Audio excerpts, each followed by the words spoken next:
Văd, e tăcet. Falna drit mirăsit. Epna diturie drit. Enerzis, mirăsit. Mos dalena e răsir. Afrona urtăsină, emergona djalëzină, hiç nga makutëria. Dhe nga gjithë marrëzitë, nga dëmi, nga lakmimi, e na shpjer të gëzimi. Udhën e drejtë rëfena, me kamje tënde ushqena, falë në durim dhe shpres, urat e shpëtime ndjes. Mos në turpëro në jetë, Zoti ma e I vërtet.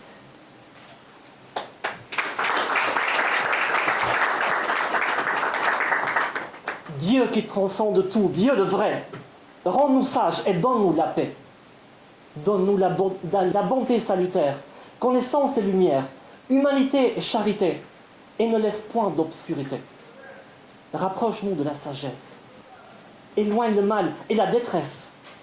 Éloigne-nous de l'avidité. Protège-nous de l'absurdité. Dédommage du désarroi. Conduis-nous vers la joie. Dans le droit chemin de la providence. Nourris-nous avec ta subsistance. Accorde-nous patience et certitude, bénédiction, salut et rectitude. Ne nous laisse pas déshonorer. Dieu qui transcende tout, Dieu le vrai. E I thua dy fjalë për na I frashën, nëse më lejoni. Na I frashi, siç e dini ju të gjithë, ka kompozuar në të tjera poemën Fjalët e Qiririt, të cilën do ta interpretojmë pas pak. Ama Qiriri tek Naimi simbolizon dritën e udhëzimit hyjnor. Arabisht Nur al-Huda. Fjala nur, dritë, dhe fjala nar, zjarr, kanë rënë të përbashkët në gjuhën arabe, që do të thotë shkëlqim. Zjarri simbolizon njeriu I cili ushqet nga një substancë akoma jo e pastruar dhe që duhet të digjet në mënyrë që njeriu të mund të shndrohet në nur, në dritë. Qiriu, si tek në Rumiu, ashtu dhe tek Naimi, është metaforë e cila ilustron dashurinë e pastër që ndriçon zemrën e njeriut. Duke bërë këtë, Qiriu simbolizon me shkrirën e tij përvojën e fenas ose zhdukjen bërjen hiç. Qiriri përflaket, digjet dhe kur shkrihet simbolizon kalimin nga fenaja në beka, nga hiçi në përjetësi. Në mes tuaj kam qëndruar e jam duke përvëluar që tu hap pakës dritë, natën tu a bëjmë ditë.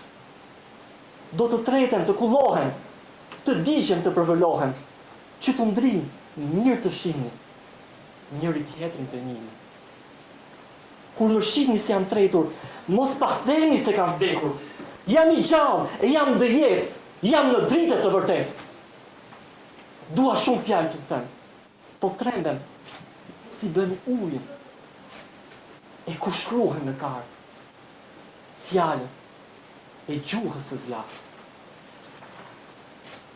Parmi vous, j'ai réussi à parvenir et ne cesse de brûler de désir, de vous offrir un peu de lumière, la nuit, quand tout devient plus clair.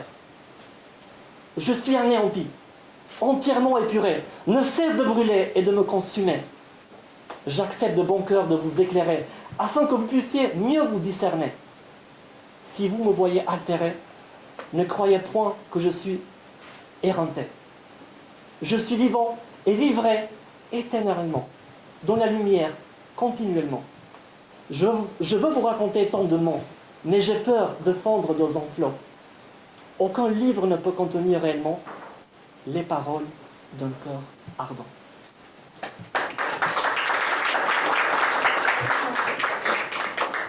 Allez, nous deux.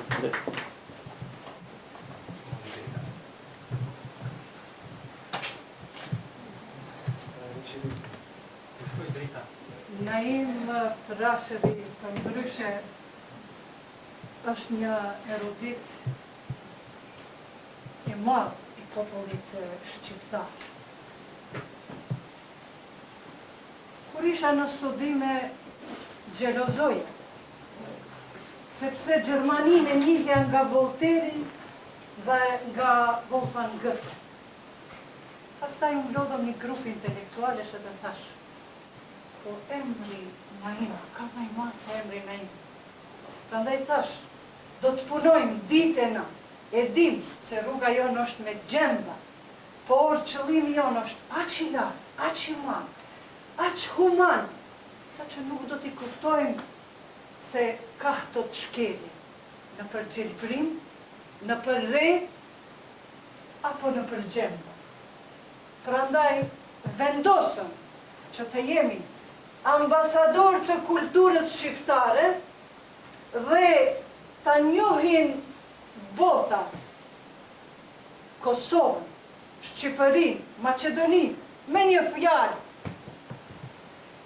vendet tona, Shqipërinë e madhe etnike,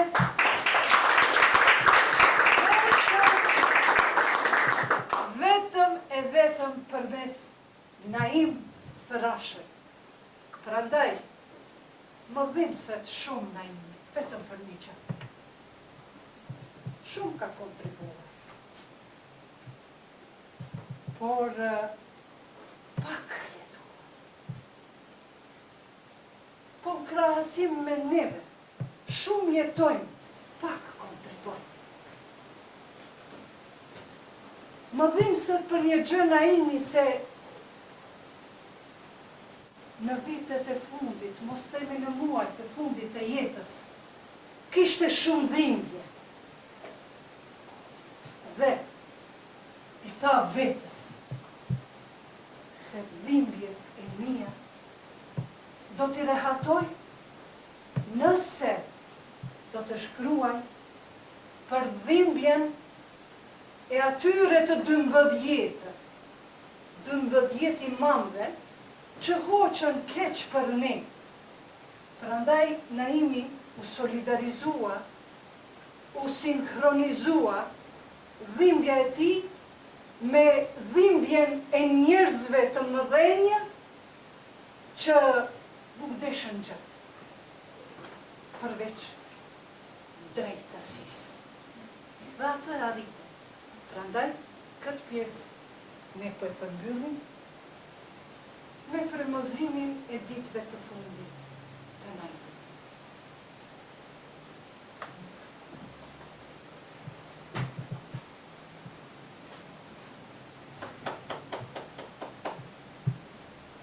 Urdhëro, Zoti i vërtet,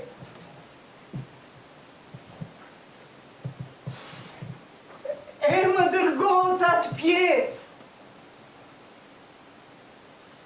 Angelin, krah zjarë, fjallë ëmbël, e këmbë zjarët.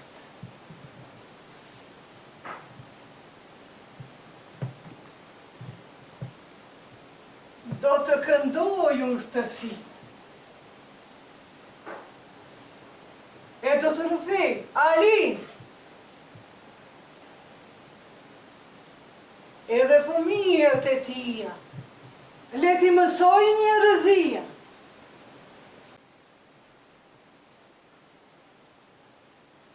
Të nxjerrë një pikë nga deti, një druthës nga rëmeti, e të tregojë trimërinë dhe durimin e njerëzinë. Pa të them dhe qerbelan, edhe zotërinjë tanë. Je me laisse point en retrait. l'ange paraît d'aile de feu, au mot doux, au bon vœu. Je chanterai la sagesse. À Imam Ali, je m'adresse. Et raconterai sa progéniture. Amana, aux générations futures. Afin d'extraire une goutte de la mer. D'éclaircir ce brouhaha amer. Faire preuve de patience et de bravoure. Afin que l'humanité s'avoue. Je vais vous conter l'histoire de Kerbala. L'histoire de la descendance de l'Ombaï.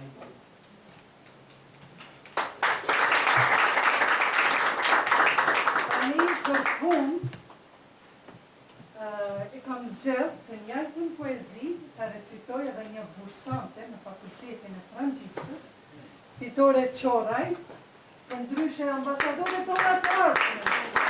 Të njëjtën poezi në stilin tonë shqiptaro-francez. Fragment de Kerbela. Dévoile-toi, Dieu le vrai. Ne me laisse pas en retrait. L'ange paraît d'aile de feu, au mot doux, au bon vœu. Je chanterai la sagesse, à Imam Ali je m'adresse, et raconterai sa progéniture, Amana aux générations futures, afin d'extraire une goutte de la mer, d'éclaircir ce brouhaha amer, faire preuve de patience et de bravoure, afin que l'humanité savoure. Je vais vous conter l'histoire de Kerbela, l'histoire de la descendance de l'envoyé d'Allah.